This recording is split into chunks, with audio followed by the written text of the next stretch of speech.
Seven Shofars, Part 2, chapters 9 to 11. In the last episode, I gave an overview of chapters 8 through 11, and then focused on the sounding of the first four of the seven shofars.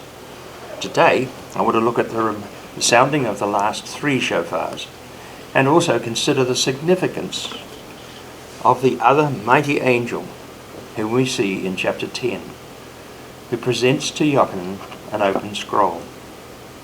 As I mentioned in the last episode, the events of chapter 10, along with the first 13 verses of chapter 11, are both inserts between the sounding of the sixth shofar and the seventh.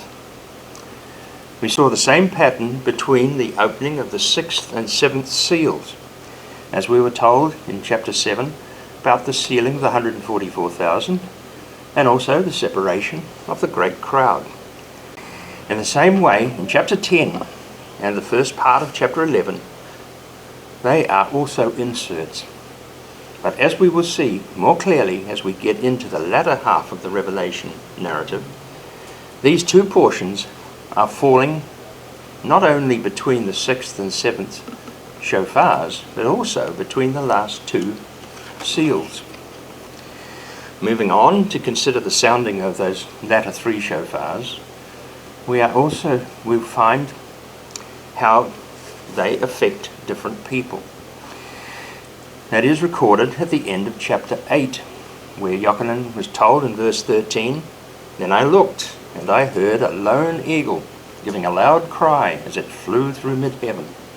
Woe, woe, woe to the people living on earth, because the remaining blasts of the three shofars of the three angels who have yet to sound their shofars." That leads us into the first woe, which was heralded by the sounding of the fifth shofar, which will have an impact on all those who are still living on the earth. When the fifth shofar sounded, Yochanan saw a star fall from heaven, the one that was given the key to the abyss, which he opened to allow smoke to bellow forth, darkening the sun. Then, from within the smoke came locusts, with the ability to inflict pain upon all those who had not received the seal of God on their foreheads. The locusts were not allowed to kill them, only to inflict pain on them for 5 months, and the pain that was caused was like the pain of a scorpion sting. In those days, people will seek death, but will not find it. They will long to die, but death will elude them. Then Yochanan goes on to describe how the strange-looking locusts had as king over them the angel of the abyss, whose name is in Hebrew Abaddon. Was that one similar to the angel of death who passed over the houses of Israel when he killed all the firstborn of Egypt? Most Christian commentators suggest that either it was the adversary himself or one of the fallen angels. But why would God use his arch-enemy and give him the key to the abyss? I suggest that the angel who was in command of the locusts was the one seated on the throne, for the express purpose of inflicting pain on those who had rejected the seal of God. Verse 12 then says, the first woe had passed, but there are still 2 woes to come. Then came the sounding of the sixth shofar. The actions that follow the sound of that shofar are different from all those before. Yochanan heard the voice tell the angel to release the 4 other angels that were bound at the Euphrates River, who had been already present for that moment. Their task was to kill 1/3 of mankind. However, in verse 16, it appears that the 4 angels first had to release an army of 200 million horse-mounted soldiers. Yochanan does not say whether the army was angelic or human, but from the description provided in verse 17, it suggests that they most likely were angelic, because the horses had heads like lions, and from their mouths issued fire, smoke, and sulfur. The narrative continues in verse 18 by saying that the three elements, fire, smoke, and sulfur, together were the things that killed a third of mankind. The horses' tails also caused injury. A third of mankind were killed in this manner, just as the plants and the animals had also been destroyed by the angels who had been released at the sounding of the first three shofars, back in chapter 8. We'll find similar words again in Revelation 16 verse 3, where we see a similar event occurring in another scene, where Yochanan says, the sixth angel poured out his bowl on the great river Euphrates, and the water dried up in order to prepare the way for the kings from the east. Then in 16:14 and 16, he goes on to describe them as a miracle-working demon spirits which go out to the kings of the whole inhabited world to assemble them for the war of the great day of Yahweh Zebaoth. And they gathered the kings to the place that is called in Hebrew Ha Megiddo. All that is similar to what happened in the first 13 verses of chapter 11. So returning back to chapter 9, Yochanan says that after the third of mankind had been killed by the sounding of that sixth shofar, in verses 20 through 21, the rest of mankind, those who had not been killed by those plagues, did not stop worshipping demons and idols made of gold, silver, bronze, stone and wood. Nor did they even turn from their murdering and involvement in the occult and drugs and their sexual immorality. That brings us to the end of chapter 9 and the end of the narrative as it relates to the sixth shofar.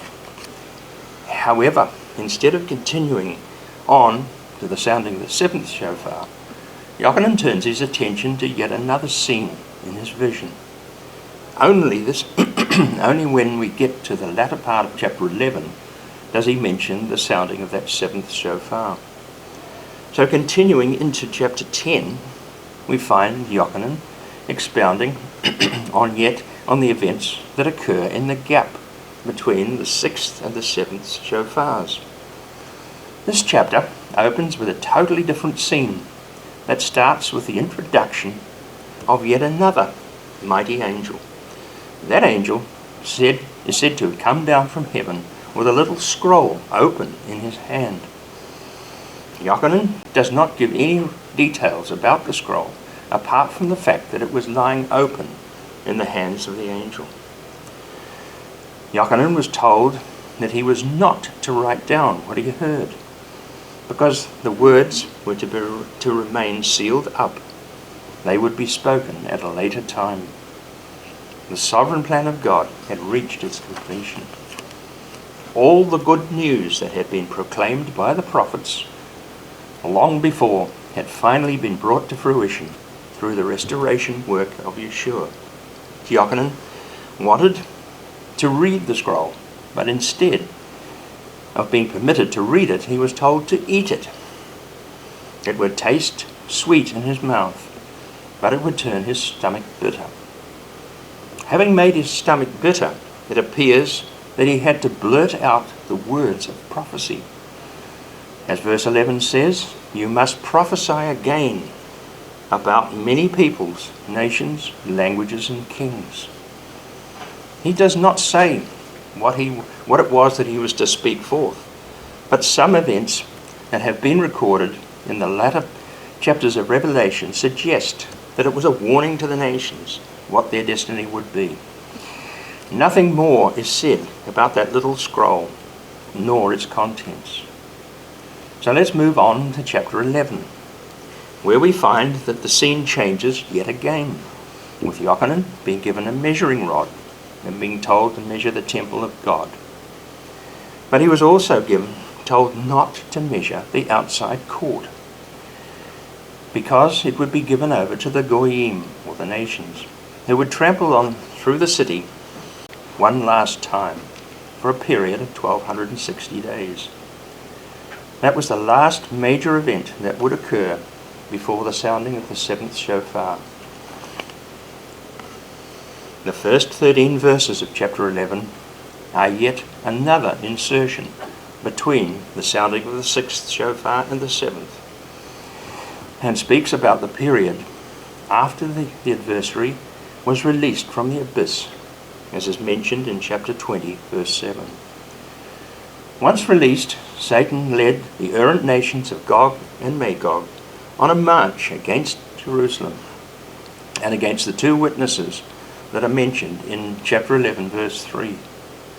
All that occurred in verses 3 through 13 takes place before the final judgment and the ultimate removal of Satan and his cohort from the universe. Finally, in verse 15, Yochanan introduces that seventh shofar and records, "There were loud voices in heaven saying, 'The kingdom of this world has become the kingdom of our Lord and his Messiah, and he will rule forever and ever.'" Those closing words were established earlier by Shaul in 1 Corinthians 15, verses 24 to 28, where he said, "At the culmination, when he, Yeshua, hands the kingdom over to God the Father, after having put everything under every rulership, yes, every authority and power under his control, he has to rule until then to put his enemies under his feet. The last enemy to be done away with will be death. For he put everything in subjection under his feet." But when it says that everything has been subjected, obviously the word does not include God, who himself was the one subjecting everything to the Messiah. Now when everything has been subjected to the Son, then he will subject himself to God, who has subjected everything to him, so that God may be everything to everyone. Those words of Shaul reflect perfectly what will occur following the sounding of that seventh shofar. Because returning to Revelation chapter 11, verses 16 to 18, we find Yochanan reflecting on the final part of his vision by saying, "The 24 elders sitting on the thrones in God's presence fell on their faces and worshipped God by saying, 'We thank you, Yahweh, God of heaven's armies, the one who was and who is, that you have taken your power and have begun to rule. The Goyim raged, but now your rage has come, the time for the dead to be judged, the time for rewarding all the servants of the prophets and the holy people, those who stand in awe of your name, both small and great. It is also time for destroying those who have destroyed the earth.'"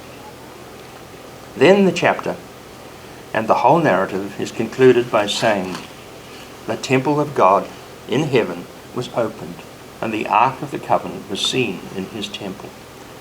And there was flashes of lightning and voices, peals of thunder, an earthquake, and a violent hailstorm." That brings us to the conclusion of the whole narrative. The work of Yeshua as the restorer was complete, and he's handed all things back to his Father, the one who sits on the throne.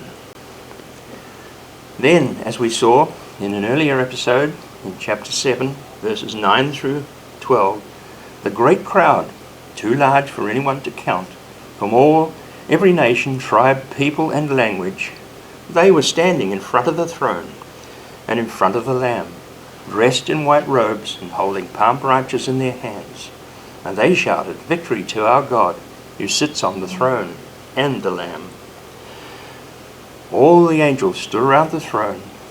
The elders, the 4 living beings, all fell down on their faces before the throne and worshipped God, saying, "Praise and glory, wisdom and thanks, honor and power and strength belong to our God forever and ever. Amen." That should be the end of the whole book of Revelation. But because the narrative is presented in such a random order, there are yet another 11 chapters to follow. As we considered 2 episodes back, events of chapter 12 occurred 2,000 years before Yochanan was given his vision in the day of the Lord, which confirms that the whole narrative is set out in a random order. Chapter 12 serves as a break between the completion of the narrative in chapter 11, and the rest of the book, which starts in chapter 13. The first 11 chapters that have covered all the events that took place before the final judgment and the destruction of Satan. So what we will see in chapters 13 through 22 is a rounding out of the events that are actually recorded in those first 11 chapters of Revelation. But as next Shabbat will be a preparation for the Shavuot, I want to look at how Yeshua sent the Ruach HaKodesh down upon his faithful Talmudim as they celebrated Shavuot in the temple courts. That event led to the rapid expansion of the first century Messianic community, and it also paved the way for the giving of the book of Revelation. So we will devote the next episode to the early development of the first century Messianic community. Then, in the following weeks, we will look progressively further into those latter chapters of Revelation, which, of course, we could really call the second part of Revelation. So until we meet again, Shabbat Shalom.